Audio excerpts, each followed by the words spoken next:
আজকে ক্লাসে আমরা মাইক্রোসফট এক্সেলের বিভিন্ন ধরনের কমান্ড সম্পর্কে আলোচনা করব। বুঝতে পেরেছি আপনারা আমার থেকেও ক্লান্ত, ক্লাস করতে করতে ক্লান্ত হয়ে গেছেন, যার কারণে উপস্থিত হতে আপনাদের সময় লাগে।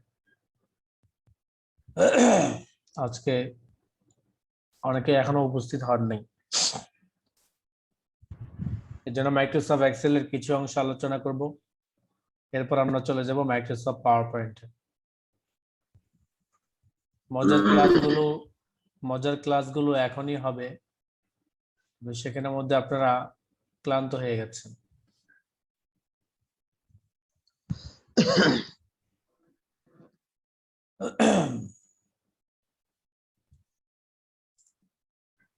মাইক্রোসফট এক্সেলের গত ক্লাসে আমরা আলোচনা করেছিলাম ফর্মুলাস, এরপরে ডাটার থেকে কি কি বিষয়ের উপর আলোচনা করেছিলাম, ফিল্টার, শর্ট, এগুলো আলোচনা করেছিলাম।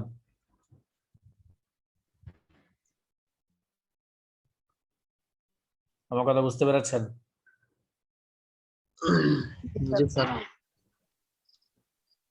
গত ক্লাস কি বিষয়ের উপর আলোচনা করা হয়েছিল একজনও বলতে পারলেন না? পিভট টেবিল এরকম একটা কিছু ছিল স্যার। পিভট টেবিল তো আরো অনেক ক্লাস আগে, আরো 2-4-5টা ক্লাস আগের কথা। আরে 21তম ক্লাস যেতে গেল 21তম ক্লাস ছিল ওটা নাকি?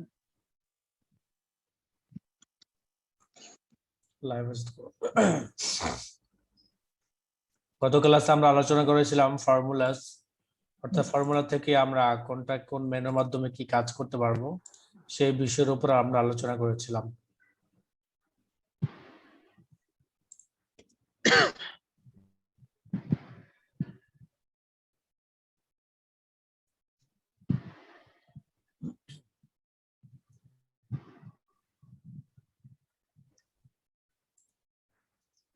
বিভিন্ন ধরনের কোড এই সম্পর্কে আলোচনা করেছিলাম।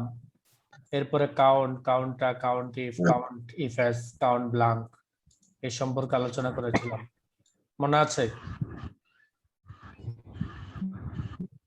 জি স্যার। বলেন দেখি কাউন্টার কি কাজ?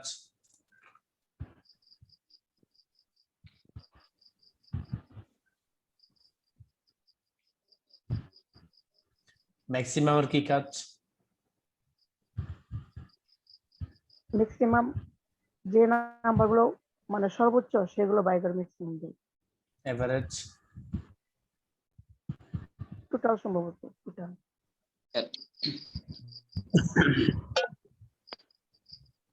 একবার বলার পরে কোন একটা বিষয় আপনার ছাত্রদেরকে একবার বলার পরে দ্বিতীয়বার না বলে যদি তাকে বলেন যে বল, আর সে যদি না পারে তখন তো তাকে অনেক প্রহার করেন কিনা? করেন কিনা? কথার আনসার দিবেন প্লিজ। Silent please.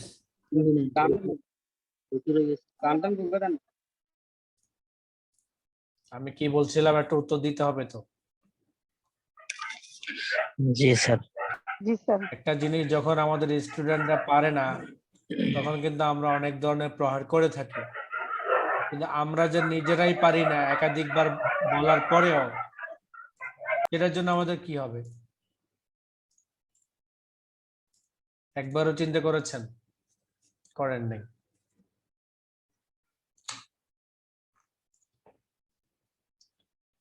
খুব সূক্ষ্ম বিষয় এগুলো এবং খুব সহজ বিষয়। ম্যাক্সিমামের কি কাজ? আমার সর্বোচ্চ কোন ডিজিট আছে সেটা দেখার ক্ষেত্রে ম্যাক্সিমাম ব্যবহার করে। মিনিমামের কি কাজ? আমার কাজগুলো থেকে সর্বনিম্ন কোন ডিজিট আছে সেটার ক্ষেত্রে ব্যবহার করে। এভারেজের কি কাজ? এভারেজের কাজ হলো আমাদের গড়ে কত আসলো সেটা আমরা পরীক্ষার রেজাল্টের শীটের ক্ষেত্রে আমরা ভিন্ন স্টাইলে শিখেছিলাম। কাউন্টের কি কাজ? আমাদের টোটাল কয়টা ঘরের মধ্যে ডিজিট সেল আছে, টোটাল কয়টা ঘর আছে, টোটাল কয়টা অমুক আছে, এবং টোটাল অমুক এরিয়ার অমুক নামে কতজন আছে, টোটাল খালি ঘর কয়টা আছে। কত সুন্দর সুন্দর পয়েন্ট। এরপরও যদি আপনারা জেনে রাখতে না পারেন, কিভাবে একজন কম্পিউটার ইঞ্জিনিয়ার হবেন বলেন? একজন কম্পিউটার ইঞ্জিনিয়ার তো এইসব কোডগুলো অটোভাবে করে না। একজন কম্পিউটার ইঞ্জিনিয়ার এইসব কোডগুলো তার মেমোরিতে থাকে। মেমোরিতে থাকার দ্বারা শুধু টাইপিং করা যায়, এই কোডের পরে এই কোড, এই কোডের পরে এই কোড, এই কোডের পরে এই কোড, এভাবে কিন্তু সে টাইপিং করা যায়। হাজার হাজার কোড তাকে মুখস্থ রাখতে হয়। কিন্তু সেখানে তো আপনাকে কম্পিউটার ইঞ্জিনিয়ার হতে বলি না, আমরা বলি বেসিক লেভেলের যে কাজগুলো আছে, কমপক্ষে ওই লেভেলের কাজগুলো আপনাকে মাথায় রাখতে হবে। অ্যাডভান্স লেভেলের কাজগুলো যদি বলে থাকি আর সেটা যদি নলেজে না থাকে, তাতে কোনো আফসোস নেই। কিন্তু বেসিক লেভেলের কাজগুলো তো অবশ্যই আমাদেরকে জানতে হবে, করতে হবে। আমাদের চলতে ফিরতে ওই ধরনের কাজ আসতেই পারে। আজকে হয়তো আমার প্রয়োজন বোধ করছি না, এর কারণ কি, আমি যে বিভাগে আছি সেই বিভাগে এটা প্রয়োজন নেই। হ্যাঁ, প্রয়োজন নেই, কিন্তু আপনি তো আরেকজনকে শিখাইতে পারেন, সেক্ষেত্রে তো প্রয়োজন আছে। এর জন্য আমাদের অবশ্যই মনে রাখতে হবে যে আমি একটা জিনিস শিখলাম, এই জিনিসটা আমার মেমোরি থেকে কেন মাইনাস হবে। আমার মেমোরি তো সবসময় ফুল থাকবে, বিভিন্ন গ্যারে থাকবে। যে কেউ জিজ্ঞেস করলে তাকে বলতে পারি। আমি আমার ছেলে মেয়েদেরকে যাতে ঘরে শিখাইতে পারি, এগুলো বিষয়। এগুলো শিখলে যে সে নষ্ট হয়ে যাবে এমন না। আপনি তো ছেলে মেয়েদেরকে অ্যান্ড্রয়েড সেট ধরাই দেন, কান্না করে, এর জন্য অ্যান্ড্রয়েড সেট দিয়ে দেন। তাহলে তাকে অ্যান্ড্রয়েড সেট দিয়ে দেন, সেটা আপনার কাছে ইজি মনে হলো, সহজ বিষয় মনে হলো। কিন্তু তাকে একটা জিনিস শিখাবেন, সেই জিনিসটা কেন আপনি কঠিন মনে করেন? এই জিনিসটা তার ফায়দা হবে, ছেলে হোক মেয়ে হোক সবারই ফায়দা হবে। কিন্তু সে যে মোবাইলে কার্টুন দেখবে, এটা তার কোনো ফায়দা হবে না, তার ব্রেন নষ্ট করে ফেলবে, তাকে অ্যাড নর্মাল করে ফেলবে। এর জন্য কমপক্ষে সেই স্বার্থে হলেও কমপক্ষে আপনাকে এগুলো অর্জন করতে হবে। আমরা আলোচনা করেছিলাম ফর্মুলা ডিটেলস, আজকে আমরা আলোচনা করব ডাটা। ডাটার মধ্যে অলরেডি আমরা অনেক কিছু জানি, যেমন ফিল্টার, শর্ট, এগুলো কিন্তু আমরা সকলেই পারি। যেগুলো আমরা মাইক্রোসফট ওয়ার্ডে শিখেছিলাম এবং মাইক্রোসফট এক্সেলও আমরা এখান থেকে আলোচনা করেছিলাম, যেমন ফিল্টার আছে, শর্ট আছে, এখানে তো আমরা আলোচনা করেছি। সেম ক্যাটাগরি, সেম কমান্ডস এখানেও দেওয়া আছে। বাম পাশে আছে গেট এক্সটার্নাল ডাটা। আপনার এই ফাইলটা যদি অন্য কোনো সফটওয়্যারের মধ্যে নিয়ে যেতে চান সেভ করে, সেই ক্ষেত্রে আপনি অন্য কোনো সফটওয়্যারের তথ্যগুলো যদি আপনি এই ফাইলের মধ্যে আনতে চান, সেক্ষেত্রে আপনার from access, from web, from text, from other source, এগুলোর মাধ্যমে আপনি আনতে পারবেন। তবে এগুলো আপনার প্রয়োজন নেই, যেহেতু আপনি মাইক্রোসফট এক্সেল পারেন না, অ্যাক্সেস পারেন না, ওয়েব ডিজাইনের কাজগুলো পারেন না, সেক্ষেত্রে আপনার এটা প্রয়োজন নেই। অন্য কোনো জায়গা থেকে যদি আপনি আনতে হয়, তাহলে আপনি আনতে পারেন খুব ইজি ভাবে, কপি করে বাস এখানে এসে পেস্ট করে দিবেন, চলে আসবে। আচ্ছা, বাকি যে কমান্ড গুলো আছে সেগুলো আমাদের তেমন একটা প্রয়োজন হবে না। আমাদের হয়তো প্রয়োজন হতে পারে এখান থেকে 2-3টা, তাও লাগবে না।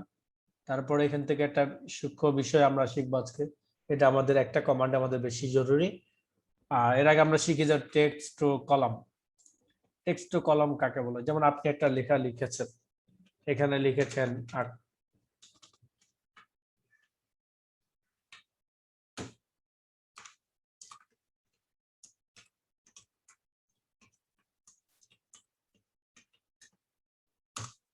এখানে অনেকগুলো শব্দ লিখেছেন বা অনেকগুলো নাম লিখেছেন। এখন আপনি চাচ্ছেন যে প্রতিটা শব্দ অনুযায়ী অথবা নির্দিষ্ট স্থানগুলো আপনার প্রত্যেকটার জন্য আলাদা আলাদা কলমে বিভক্ত হয়ে যাবে। যেমন এটা একটা ছেলে আছে, মোহাম্মদ আকরাম উল্লাহ আশরাফ মোহাম্মদ, তার মানে পুরো নামটা একটা সেলের মধ্যে আছে। তো আমরা চাচ্ছি এটাকে 3টা বা 2টা সেলে 2টা রোতে বিভক্ত করার জন্য। সেই ক্ষেত্রে আমরা টেক্সট টু কলামসে ক্লিক করব। কলামসে ক্লিক করার পর আমরা যেমন নেক্সট যাব, যখন আমরা নেক্সটে যাব সেখান থেকে আমরা এখানে মার্ক করে দেব যে, যেমন আমরা মোহাম্মদের পরে একটা রেখা টানবো, এরপরে আকরামের পরে একটা, আকরাম উল্লাহর পরে একটা। তার মানে হলো আকরাম উল্লাহ একটা কলামে থাকবে, আশরাফ আরেকটা কলামে থাকবে এবং মোহাম্মদ আরেকটা কলামে থাকবে। দেন নেক্সট, এরপর ফিনিশ। এখন দেখেন 3টা কিন্তু 3টা ঘরে চলে গেছে। মোহাম্মদ আকরামুল্লাহ একটা ঘরে আছে, আশরাফুল্লাহ আরেকটা ঘরে চলে আসছে এবং মোহাম্মদ আরেকটা ঘরে। এইভাবে যদি আপনার একটা সেলের কোনো লেখাগুলোকে যদি একাধিক কলামে নিয়ে যেতে চান সেই ক্ষেত্রে আপনি এইভাবে নিয়ে যেতে পারবেন। আর রিমুভ ডুপ্লিকেটস মানে হলো যদি আপনি এমন কোনো বিষয় লেখেন, আপনি যেমন বাজার লিস্ট লিখলেন, এখানে লিখলেন আপনি পেন্সিল, পেন, তারপর আছে আপনার হার্ডবোর্ড, তারপর আছে আপনার ইরেজার,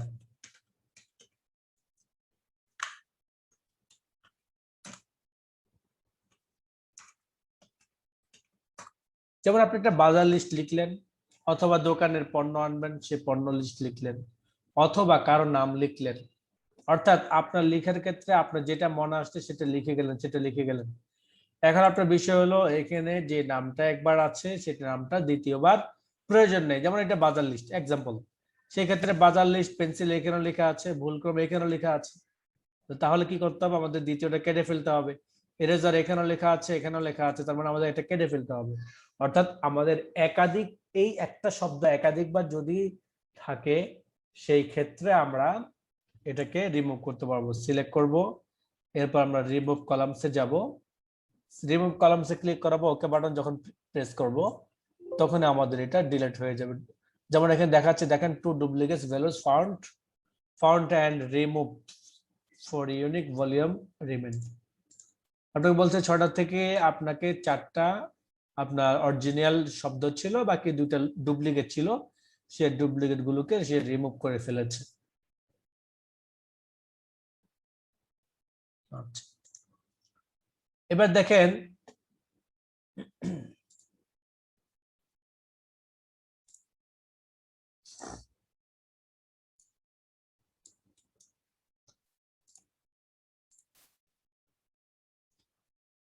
আরেকটা বিষয়, সেটা হলো ডাটা ভ্যালিডেশন। ডাটা ভ্যালিডেশনের মূলত কাজ কি সে জিনিসটাকে বুঝেন। যেমন আমি এখান থেকে আমার সবগুলো তথ্যগুলো কেটে ফেললাম, ক্লিয়ার সার্কেল।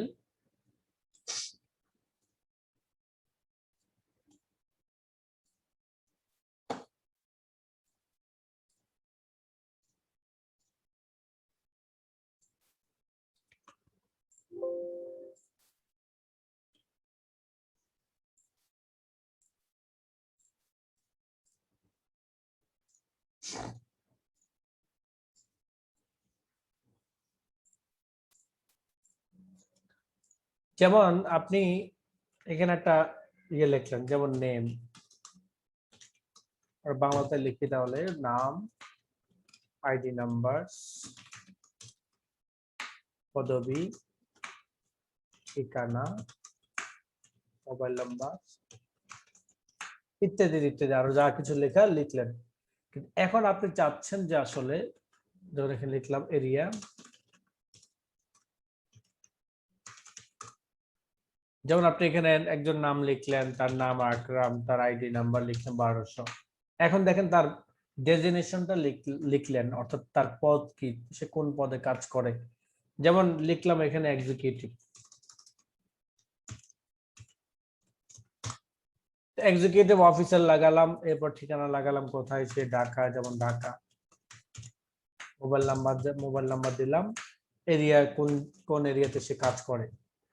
এই যে তথ্যগুলো আছে, যেমন এরিয়া, এটা নির্দিষ্ট স্থান, আপনি চাচ্ছেন যে এই স্থানগুলো আপনি অটোমেটিকলি মার্ক করে রাখতে, যাতে লেখার প্রয়োজন না হয়।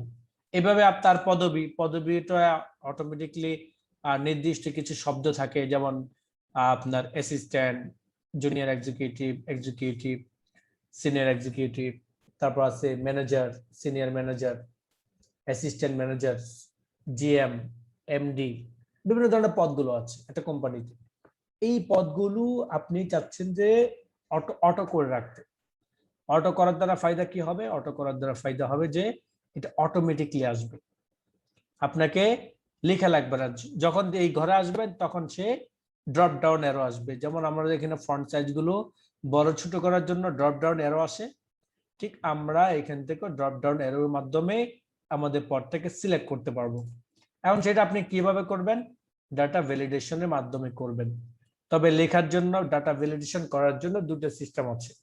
একটা সিস্টেম হলো ম্যানুয়াল সিস্টেম, যেমন আপনি এখানে লিখলেন অ্যাসিস্ট্যান্ট,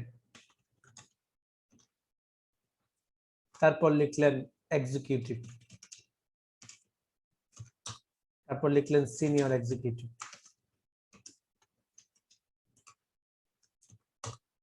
তারপর লিখলেন আপনার assistant executive manager, senior assistant manager,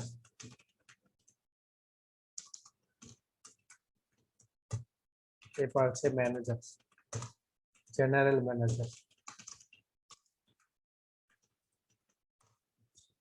এই যে আমরা তথ্যগুলো লিখলাম, আমাদের এখানে যখন যার নাম এন্ট্রি করব তখন তার পদটা অটো সিলেক্ট করব। এর জন্য প্রথম আমাদের কাজ কি? আমাদের প্রথম কাজ হলো আমরা এই কলামটাকে সিলেক্ট করে নিব।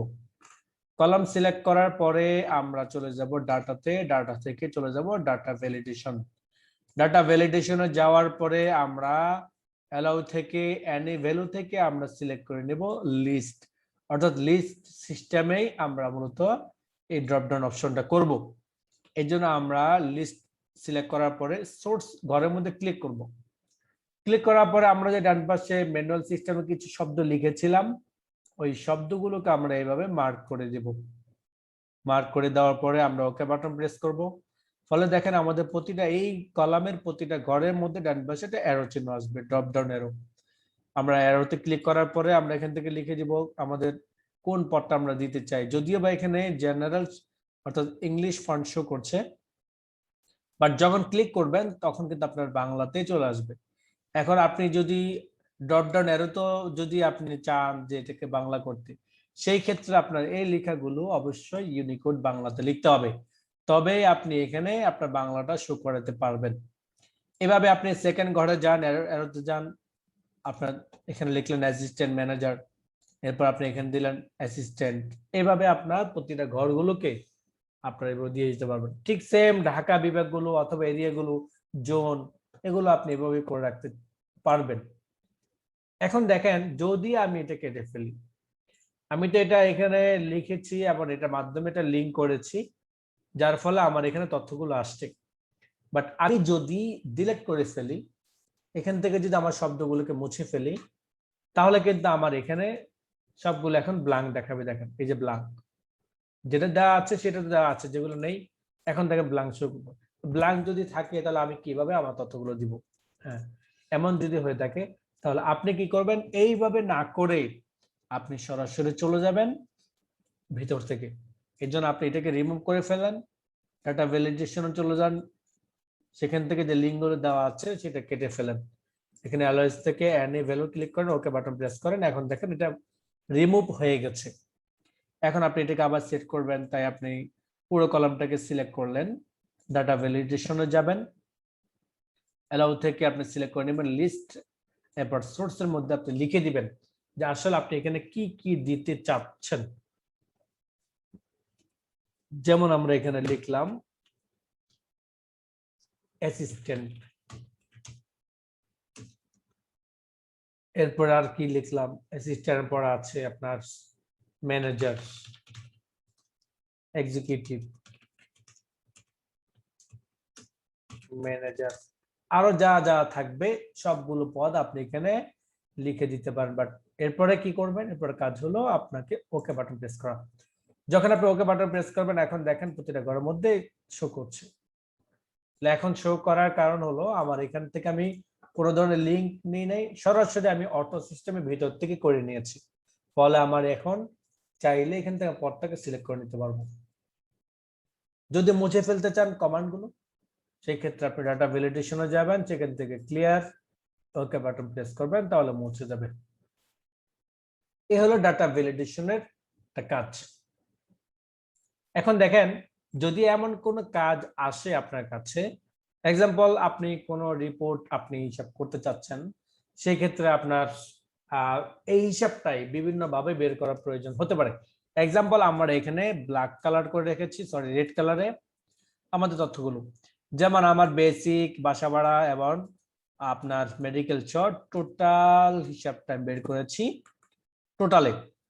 তো এই যে টোটাল আমি হিসাবটা বের করেছি, আমি চাচ্ছি যে টোটালের মতো আমার ম্যাক্সিমাম হবে, মিনিমাম হবে, এভারেজ হবে। তাহলে আমাকে কি করতে হবে? সেই ক্ষেত্রে আমাকে, আমি যদি এরকম ডাইরেক্টলি প্রতিটা ধরে ধরে না করে একটা সিস্টেমটাকে ইয়ে করি, তাহলে আমাকে বারবার এগুলো করা লাগবে না। সিস্টেমটা কি? যেমন আমি এটাকে কেটে ফেললাম, আমি টোটাল ঘরে কার্সরটাকে রাখবো, এরপর ডাটাতে চলে যাব, ডাটাতে চলে যাওয়ার পর আমরা কনসোলেটে যাব, কনসোলেট থেকে এখানে অলরেডি কিছু সিলেক্ট করা আছে, আমরা ওগুলো মুছে ফেলবো, আমাদের এগুলো পূর্বে করা ছিল বলে আসছে, আমরা মুছে ফেললাম। এখন দেখেন আমাদের কাজ হলো যে আসলে আমরা এখানে কি টানতে চাই, আমরা কি এখানে যোগ টানতে চাই নাকি আমরা সর্বোচ্চ কত সেটা জানতে চাই। যেটাই আমরা জানতে চাই, আমরা যেটাই জানতে চাই সেই জিনিসটা আমাদের ফাংশন থেকে সিলেক্ট করতে হবে। যেমন আমরা এখানে যেহেতু টোটাল, তার মানে যোগ করব, তাই আমরা এখান থেকে যোগ সিলেক্ট করব। যোগ সিলেক্ট করার পরে আমরা রেফারেন্সে যাব, রেফারেন্সের মধ্যে আমরা ঘরগুলোকে মার্ক করে দেব, যেমন বেসিক সিলেক্ট করে দিলাম। এরপর আমরা ক্লিক করবো অ্যাড, অ্যাড যখন ক্লিক করবো অল রেফারেন্স গুলো এখানে আসতে থাকবে। সেকেন্ড ঘর আমরা সিলেক্ট করলাম, ক্লিক করলাম অ্যাড। থার্ড নাম্বার ঘর সিলেক্ট করলাম, ক্লিক করলাম অ্যাড। এবং ফোর্থ নাম্বার ক্লিক করলাম। ফোর্থ নাম্বার ক্লিক করার পরে আমরা অ্যাড বাটন প্রেস না করে সরাসরি আমরা ওকে বাটন প্রেস করব। ফলে কি হবে দেখেন, আমার এই চারটা ঘরের হিসাব আমার এই ঘরে চলে আসছে। আচ্ছা, এখন দেখেন আমি ম্যাক্সিমাম বের করব। ম্যাক্সিমাম বের করার জন্য আমার ম্যাক্সিমাম ঘরে কার্সরটাকে রাখতে হবে। কনসোলিডেট ক্লিক করার পরে সেখান থেকে আমরা এখন যেহেতু ম্যাক্সিমাম সর্বোচ্চটা জানতে চাই, সেই ক্ষেত্রে আমরা ম্যাক্সে ক্লিক করব। এরপরে সোর্সের মধ্যে কার্সরটাকে রাখার পরে আমরা প্রথম ঘরটাকে মার্ক করব। প্রথম ঘরকে মার্ক করার পরে আমরা সরাসরি ওকে বাটন প্রেস করব। ফলে কি হবে, আমার এখানে এই ঘরগুলোর মধ্যে থেকে সর্বোচ্চ কোন ঘর সেটা আমার এখানে চলে আসবে। এভাবে মিনিমাম জানতে চান, তাই মিনিমাম ঘরে কার্সরটাকে রাখেন। কনসোলেট ক্লিক করার পরে আপনার এখান থেকে এমআইএন প্রেস করেন। এরপর রেফারেন্সে যাওয়ার পর প্রথম ঘরটাকে শুধু মার্ক করে দিয়ে সরাসরি ওকে বাটন প্রেস করবেন। তাহলে কি পাবেন, মিনিমাম কত সেটা জানতে পারবেন। এভাবে এভারেজ জানতে চান, এভারেজ জানতে পারবেন। আরো কি কি জানতে চান আপনি শিরোনাম অনুযায়ী ভাবে আপনার ঘরগুলো ডিটেলস বের করতে পারবেন। এটা হলো কনসোলিডেটেড একটা বিশেষ কাজ। আচ্ছা, এবার আসেন আজকে মাইক্রোসফট এক্সেলটা আমরা এই পর্যন্ত রাখি, বাকি ইনশাআল্লাহ আগামী ক্লাস আমরা সমাপ্ত করব। প্লাস আজকে আমরা মাইক্রোসফট পাওয়ার পয়েন্টের কিছু কাজ শিখব, যেহেতু আমরা আসলে ক্লান্ত হয়ে গেছি, কারণ আপনাদেরকে দেখলে মনে হচ্ছে যে সবাই ক্লান্ত, তাই আপনাদের ক্লান্তটাকে একটু দূর করার প্রয়োজন। তাই আমরা চলে গেলাম মাইক্রোসফট পাওয়ার পয়েন্ট। মাইক্রোসফট পাওয়ার পয়েন্টে যাওয়ার পূর্বে আগে জানতে হবে আসলে মাইক্রোসফট পাওয়ার পয়েন্টের কাজ কি। আচ্ছা বলেন দেখি আপনারা, মুচির কাজ কি? জি, আচ্ছা মেথডের কাজ কি? তার মানে প্রত্যেকটা মানুষের কাজ না, এটা মূলত তার পদবীর কাজ। কি বলেন? পদ, মেথড একটা পদ, মেথড কোনো মানুষের নাম না। মেথডটা কি না, কোনো মানুষের নাম না, এটা একটা পদ। আর ওই পদটা যে বহন করে তাকে সে কাজ করতে হয়। কি বলুন, এমনটাই তো?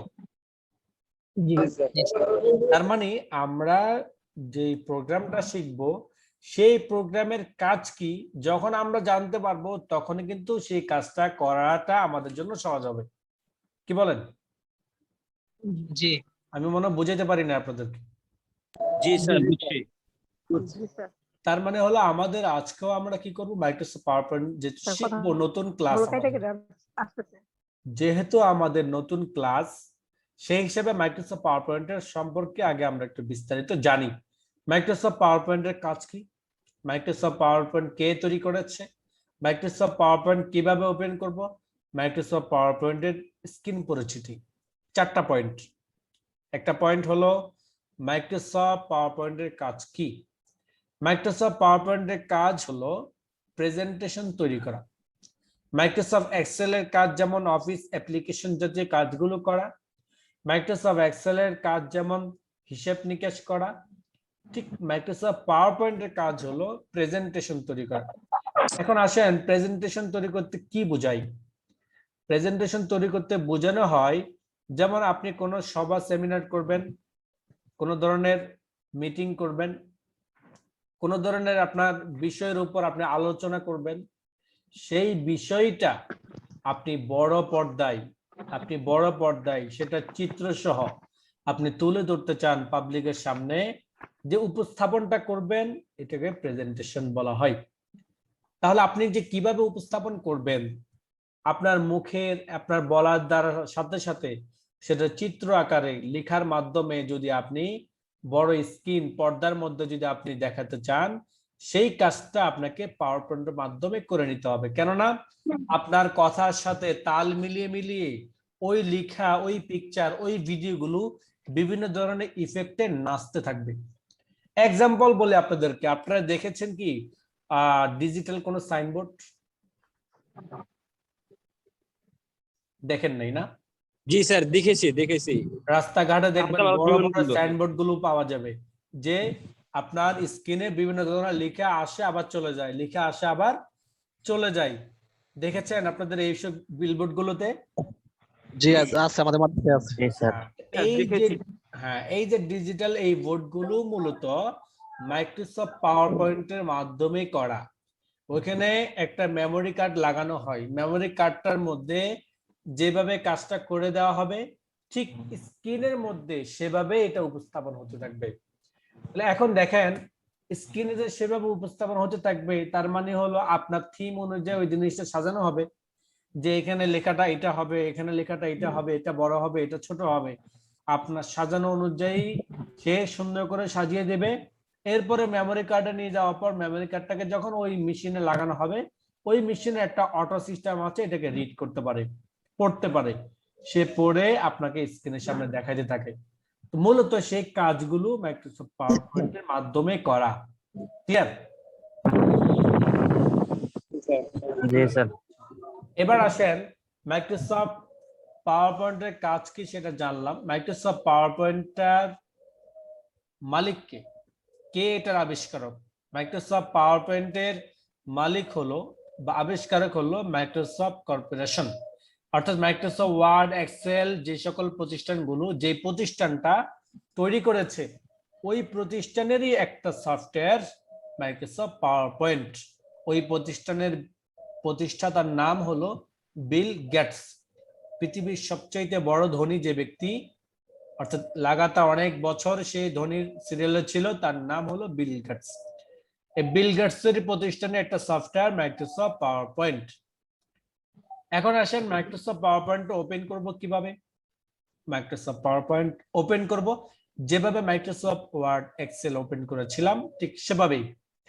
অর্থাৎ স্ক্রিনে রাইট বাটন ক্লিক করে নিউ থেকে আমরা Microsoft power point presentation click করব, অথবা আমরা স্টার্ট মেনুতে চলে যাব। স্টার্ট মেনুতে যাওয়ার পরে সেখান থেকে আমরা মাইক্রোসফট অফিস যে ফোল্ডারটা পাবো, সেই মাইক্রোসফট অফিস ফোল্ডারে গিয়ে সেখান থেকে আমরা মাইক্রোসফট পাওয়ার পয়েন্টটা পাবো। যেমন মাইক্রোসফট পাওয়ার পয়েন্টটা আমরা ওপেন করলাম, ওপেন করার পরে যে স্ক্রিনটা আসবে,